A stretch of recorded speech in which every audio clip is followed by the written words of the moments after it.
Hello everyone. In my prior Division recording, I talked about the main storyline, the missions, the weapons, and what can be done to improve all of this. I then said what I thought about the Division. In that recording, I did mention the Dark Zone, but I didn't really talk about it. This is because I didn't know much about the Dark Zone at the time I did the recording, and I didn't know a thing about in-game items. So to clarify what I was saying in the prior recording, I do like the idea behind the Dark Zone. I like that it's a PvE and PvP mash. However, I do not like the way it is currently. Over this recording, I'll tell you why. Let's start with the entire crafting system regarding in-game items as it involves the Dark Zone.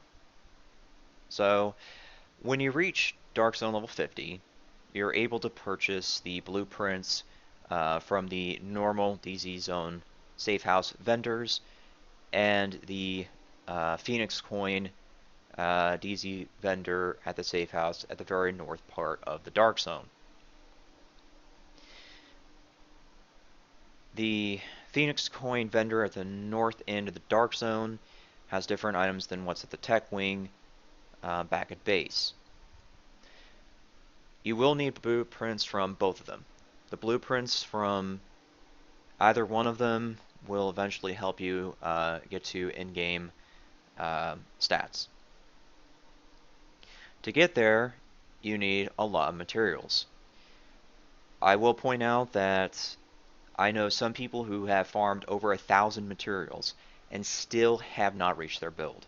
That is how bad RNG is at this current time with the Division. It is actually worse than any other MMO that I have played. That I can say for sure. So, how do you get to all these materials? Well, you have 9 bag spaces for Dark Zone items when you've fully upgraded the medical wing. When you get full, you have to go to an extraction point, call a helicopter, and then the helicopter brings down a rope. The rope has 4 hooks on it, so it can take 4 bags at a time. At that point, the helicopter takes it to your stash, and then once your stash gets full, you have to run all the way out of the Dark Zone and clean it out. So obviously this is not efficient for many reasons. Number one is it requires a lot of running back and forth. In order to make this more efficient, what they should do is they should implement the contamination bins that I mentioned in my prior recording. For those that did not listen to the prior recording, I mentioned that there should be contamination bins at each of the checkpoints. This way it would give players another way to send their items to the stash instead of relying on the helicopter. That would be an efficient way of doing it because then, at that point, you just run to the checkpoint, drop your items off, and proceed to go back to the stash. The thing I didn't think about, and in large part because I didn't know the Dark Zone at the time, um, is making the Dark Zone stash separate from your private stash. That way, there would be a Dark Zone stash at each checkpoint. So then it would become a matter of depositing the items at the contamination bin, going in the checkpoint, deconstructing the items with materials, and then go right back to it. That would fix a lot of problems. It won't fix the RNG issue, but it will make it more efficient so there's more chances for somebody to actually reach their build. The other reasoning behind this is not just the efficiency, but it's also because of the state of the Dark Zone. There are people called extraction thieves.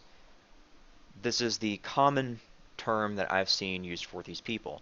These are solo people who purposely wait for another group to clear out an extraction zone and extract, and then at the very last second, connect their item to the helicopter. This makes it so your group can't do a full extraction because this guy came out of nowhere and basically attached his without permission.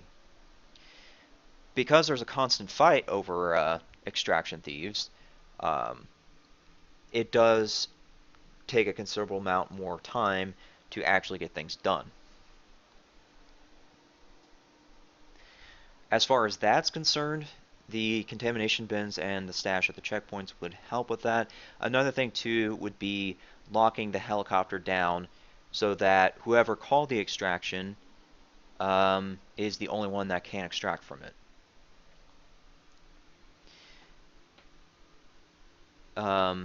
Make this not an automatic thing, but like an option that you can switch on and off at any time. So this way, if you're running a full group, you can say, I don't want people stealing my line, right?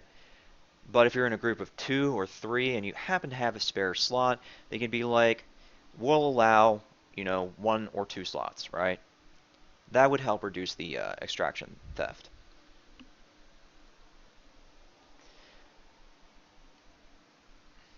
So with that talked about, let me finish up the crafting thing by saying what I think can be done to improve that aspect.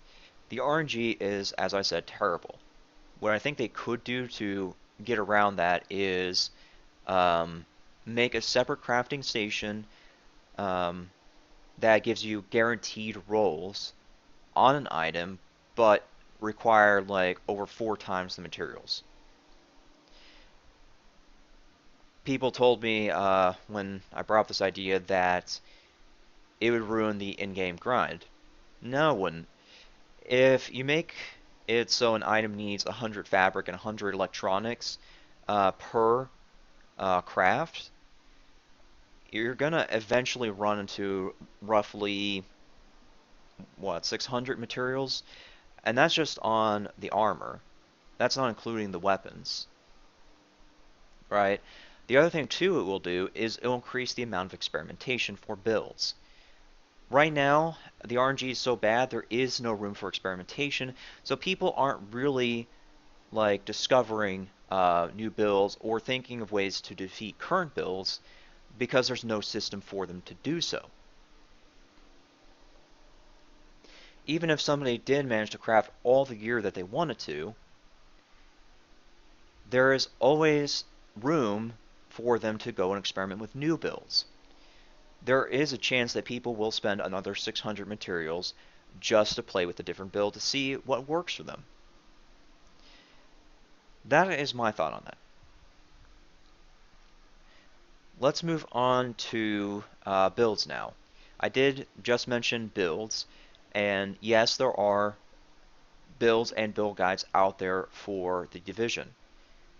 Because the game is based on armor stats, that means a build, or at least an item set, is not permanent for a particular person.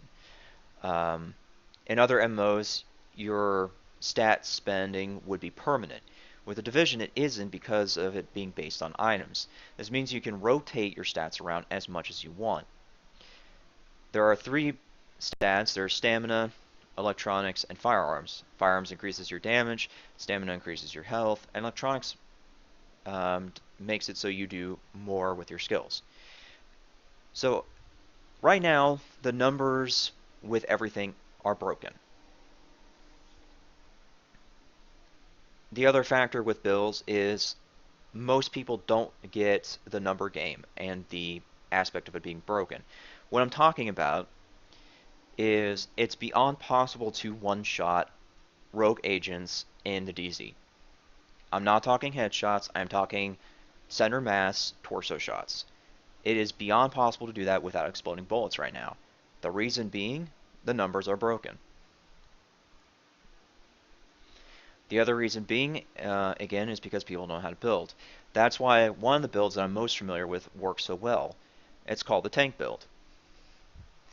people stack nothing but health and electronics for this particular build. They rely on the ballistic shield. In this build, the goal is to outlast your opponent, which works really well because the vast majority of builds out there are glass cannons. They went a whole crap ton of firearms but virtually no stamina. So here's where the number game comes in. A tank build has 80% damage reduction because of all the armor. They have well over 100,000 health. So that means anybody that's shooting them is only doing 20% of their weapon damage. Right? Because 80% damage reduction out of the 100 means 20 left, right? So I want you to think about that. That means all of these glass cannon firearm builds that have around 40, 50,000 HP can easily do 400,000 DPS. But that 300,000 to 400,000 DPS is quickly reduced by 80%. So that means out of that number,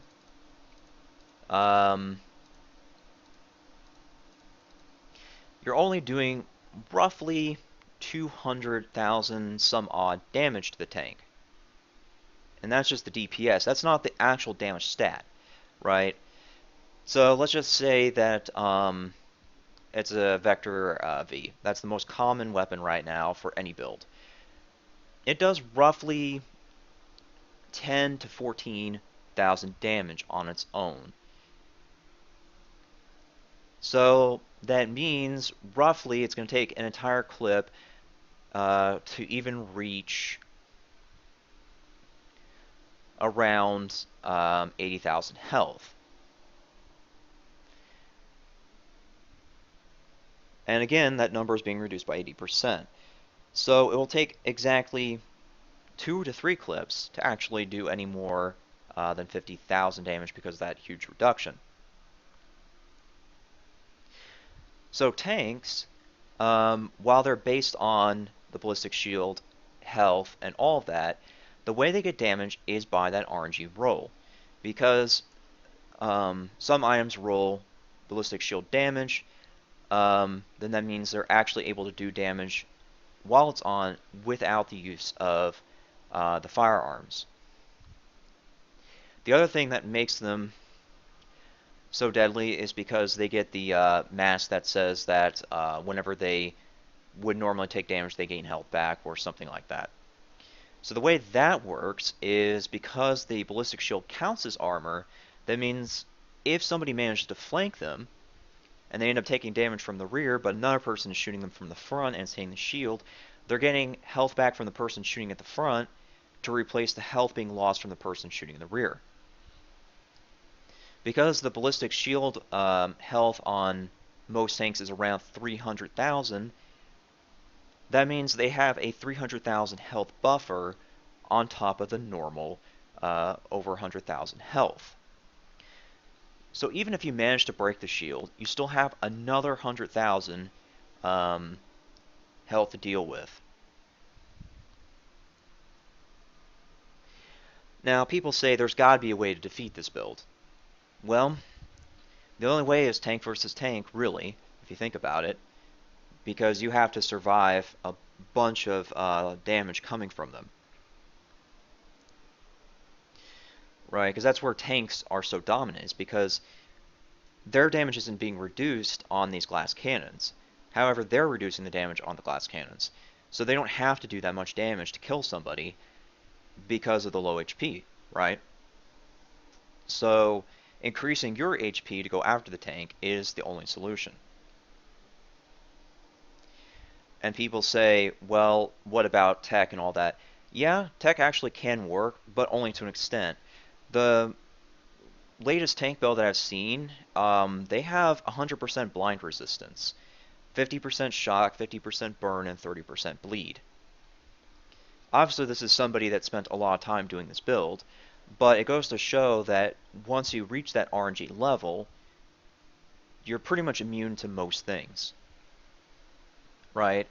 So the only thing that a sticky bomb is going to do to a tank, let's just say if you do an electronics build, is perhaps do some bleed damage and maybe some raw damage. Potentially 1 to 2 of those could kill a tank. But again, it falls under the category of, are you able to survive that long? Because remember, the tank is based on the idea that most people don't have HP. So yeah, you could potentially counter using an electronics build, but you'd have to be very careful about it, especially when they're immune to blind.